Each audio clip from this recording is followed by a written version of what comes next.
Chronique éco, consommation, épargne et inflation. Décryptage avec un expert. Bonjour à tous et bienvenue dans votre Chronique éco. Aujourd'hui, nous plongeons au cœur de nos portefeuilles et de notre pouvoir d'achat. Nous allons décortiquer la consommation, l'épargne et cet indice des prix à la consommation souvent redouté. Pour nous éclairer, j'ai le plaisir d'accueillir aujourd'hui Monsieur Antoine Dubois, expert en économie et comportement du consommateur. Bonjour Monsieur Dubois. Bonjour Juliette et bonjour à tous les auditeurs. Alors Monsieur Dubois, on entend souvent parler de consommation et d'épargne.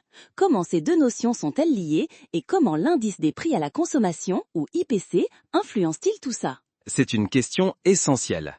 La consommation et l'épargne sont deux faces d'une même pièce, le revenu disponible.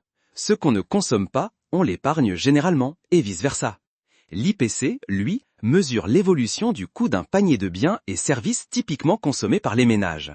Une augmentation de l'IPC, c'est l'inflation. Nos euros ont moins de valeur, on achète moins avec la même somme. Cela peut inciter à consommer immédiatement par peur que les prix augmentent encore, ou au contraire, à épargner davantage pour faire face à l'augmentation du coût de la vie. Intéressant. Mais qu'est-ce qui nous pousse à consommer plus ou moins? Quels sont les principaux déterminants de nos choix? Il y a un ensemble de facteurs à considérer. Le revenu disponible est évidemment primordial. Plus on a d'argent, plus on est susceptible de consommer. Mais il y a aussi des facteurs psychologiques, comme la confiance en l'avenir. Si les consommateurs sont optimistes, ils sont plus enclins à dépenser. Les taux d'intérêt jouent également un rôle. Des taux bas encouragent l'emprunt et donc la consommation, tandis que des taux élevés favorisent l'épargne. Sans oublier, bien sûr, les phénomènes de mode, les campagnes publicitaires et l'influence de notre entourage. Donc, un cocktail complexe. Y a-t-il des facteurs plus conjoncturels qui peuvent impacter notre consommation et notre épargne à court terme? Absolument. On peut penser aux crises économiques, comme celles que nous avons traversées récemment, qui ont incité à la prudence et à l'épargne de précaution. Les mesures gouvernementales, comme les aides financières, peuvent temporairement stimuler la consommation. Les événements exceptionnels, comme les grandes compétitions sportives, peuvent aussi avoir un impact sectoriel, par exemple sur la consommation de biens liés au sport ou aux loisirs. Et est-ce que tous les consommateurs réagissent de la même manière face à ces différents facteurs? Non, bien sûr que non.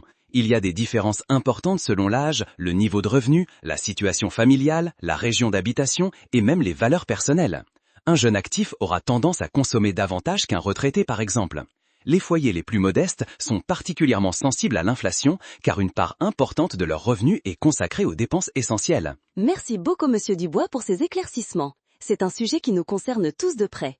Des conseils rapides pour nos auditeurs pour mieux gérer leur consommation et leur épargne dans ce contexte. Je dirais de bien analyser ses besoins réels, de comparer les prix, d'éviter les achats impulsifs, de se fixer des objectifs d'épargne et de ne pas hésiter à se faire accompagner par un conseiller financier si besoin. Merci encore Monsieur Dubois, un conseil précieux pour naviguer dans ces eaux parfois troubles de l'économie personnelle. C'est tout pour cette chronique éco, on se retrouve la semaine prochaine pour un autre décryptage.